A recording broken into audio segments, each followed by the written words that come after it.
gentlemen, Eric Coffin, HRA Advisories.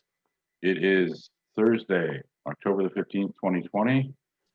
I'm here with Lorne. Lorne is the CEO of Tarachi Gold, which I put an alert on this morning. I mean, we initiated coverage a couple of weeks ago, but the reason for this morning's alert was a pretty interesting acquisition that Lorne sort of announced this morning, and it's basically a tailings. It's essentially a tailings operation, but it looks like it's sort of the full deal. It's the mill, it's the tailings, it's all the infrastructure, mining lease. The thing with this, Lorne, is it looks simple. I mean, obviously there must be some, there's obviously a bit more to this than meets the eye because somebody is not in production right now. Can you comment to start with? I mean, why do you think this was even available in the first place in a world of $1,900 gold? I mean, what?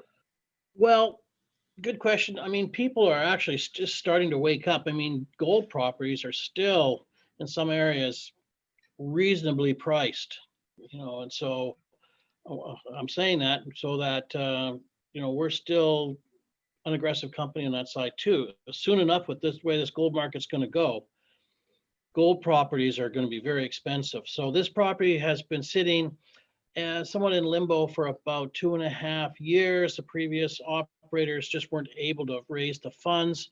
As we know, a couple of years ago, trying to raise money in the gold market, people would probably just laugh at you. So, that's one of several issues. But, everyone within Tarachi knew about this. I've known about this play for some time. When I first joined Tarachi, it's kind of one of my first questions: what about this project? So it's really an interesting project in terms of you've got a really nice plant that has been worked on, that has been in production in the past where it did have some issues, but they were being addressed. But ultimately, they weren't able to get the financing and complete things in time. So we have a nice plant that's sitting there. It has even a crushing circuit set up in advance. The Merle-Crowe system is also half, 3/4 put in. The assay lab, I mean, these people are getting close. But so anyways, now we've acquired this. And it is mainly because of the plant. But I'm just going to talk about the deposit for a second. Sure. The deposit itself has had several professional studies conducted on it. And in our news release, we announced sort of the grades and tons. Now, these are currently non-compliant 4311, but the grades were averaging over 2 grams per ton gold in all the previous studies.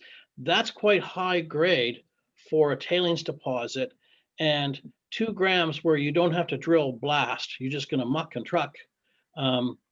Doesn't cost you very much to do that. And the issues mainly in the past with Magistral had more to do with metallurgy than anything else. And when I say problems with the metallurgy, recoveries were averaged around 50%, but you had copper reporting, substantial amounts of copper reporting in the system, which resulted in high consumption of your cyanide, which also reduced in your recoveries, and your final product was basically a copper bar with a little bit of gold in it. So that doesn't help. So again, we know the property a little, but we've actually had metallurgical work and things being undertaken for the last few months. So we are well ahead of the curve. We already see some very interesting dynamics to the metallurgy where we feel that we can optimize things a lot better in terms of recovery and suppress that copper. Okay, and more work coming. Now, do you have any sense of there is a I guess from the previous guys, I know it's not from you, there's a video floating around on YouTube which is kind of a flyover of the Magistral d'Oro site. And you can tell, I mean, a lot of the gear is new. Yes. Do you have any, your sense is the CapEx requirements. I mean, obviously you've got to earn the option as payments to make to the vendor, but in terms of CapEx, you don't foresee a lot of money being needed to get this thing up and running again. No, not at all. That's, again, another thing you look at it. To go into production here, previous studies, and from what we're seeing, we're looking at very low capex. I would say well below 10 million US, probably below 5, and for the most part. Right. But we do have to conduct some more serious investigations within there. But yes, there are a lot of things in there that are brand new. And basically, our plans right now is to start a PEA. And part of that is we'll be having engineers, we'll be going through and checking also the plant itself and see what kind of shape things are in. Okay, and as things stand right now, you guys recently did a fairly large raise. I think you got about 10 million. You figure Yes. that's sufficient to get this thing going? Yes. Yes, unless of course I do get quite lucky, and hopefully I am on some of our drilling that we're doing right now. But Yeah. yes, those that money would certainly cover all our studies, any additional work we want to do, any equipment. Yeah, I would take us probably to the point where we could start a production based on what we have in the bank. And then the operation right now, that's rated at 1,000 tons per day, I believe.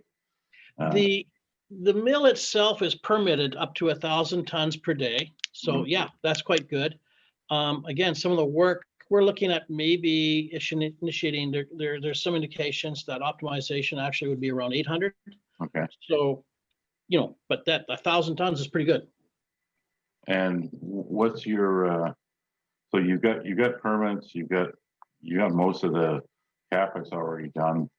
So essentially, really the timeline or the restriction to get this thing into production is to give you guys a chance to basically optimize the metallurgy, the process plan, but still you're probably looking at a fairly short, assuming something doesn't go totally sideways, you're looking at a fairly short runway to production here. Yes, very much. We're engaging engineering firms.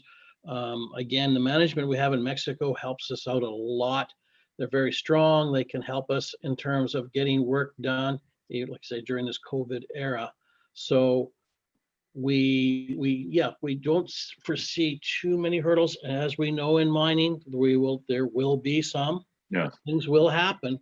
But we're so close already that even if there's kind of a major hurdle, that probably would be something that would slow us by months. Yeah. Only. Okay, and the tailings that are there right now, 80,000 ounces, give or take, based on the non-compliant numbers, but that with that plant capacity, that would keep you going for 4-ish years. Do you think there's potential to find more material in the immediate area? I'm not sure what's operating or not there right now, but this is an area where there's a lot of historic operations and old tailings piles and stuff like that around. That is one of the reasons why we did acquire this. 3 reasons being the tailings itself, its grade, the plant, and thirdly, the region where it's hosting other tailing deposits that probably, because we have a plant in place and everything else in their size or indoor grade, do not make economic sense except if they were to come to our plant. Right. Okay, so you think there's good odds of feed. Now, at the same time that you're doing this, of course, you're still drilling on the Tarachi projects. Do you want to kind of give us an update on how that's going? They say we started drilling just over a month ago. We, as I said in the news release, we're having a few technical issues on our drilling into the south, very similar to almost what everyone else has had for problems. Look, you've got these dacitic piles, which rock are basically glass. This, in terms of their chemistry, we're trying to drill. The gold itself can be hosted in these fractures, whether they're dry or wet. And then when you're drilling, you're losing it. So historically, when it comes to diamond drilling in this area, there's a lot of times you're only getting 20% recovery. And this is what we had seen in some of the other projects. And so on this, when we started drilling, it's okay, let's not do NQ, let's go HQ. Let's get bigger diameter, maybe that'll help. Well, it helped a little bit, but not enough. Okay, so now we've been trying a few other things. Like today I've called, let's go triple tube. I want really good core recoveries, because I just see it in so many of the projects down there where you take surface samples, surface channels, Mhm. and here's the results you get. And then in the drilling, you come back and you go, what happened? And it's not just one, but a whole bunch of different properties to seen down through there. And there's people in the area that have history that I've talked to, that you've talked to, that can confirm that. And I so mentioned to subscribers a couple of weeks ago not to be shocked if this problem cropped up, because I remember talking to Ken Ballowwood, who was a former VP exploration for Alamos at Mulatos, and I remember him telling me that they'd gone to, I think it's dry RC. Dry RC, RC isn't really what you need right now, because you're trying to figure out the structural regime, which is hard to do with RC. But I know he told me, he said when it comes to kind of run-of-the-mill drilling and mine drilling and stuff at Mulatos, he said it's all dry RC now, because recoveries it's just so hard to drill this stuff. It's great stuff to mine, it's just hard to drill. And that's the history of the area. And are you thinking of you were alluding to maybe adding a rig? Do you think you might still do that?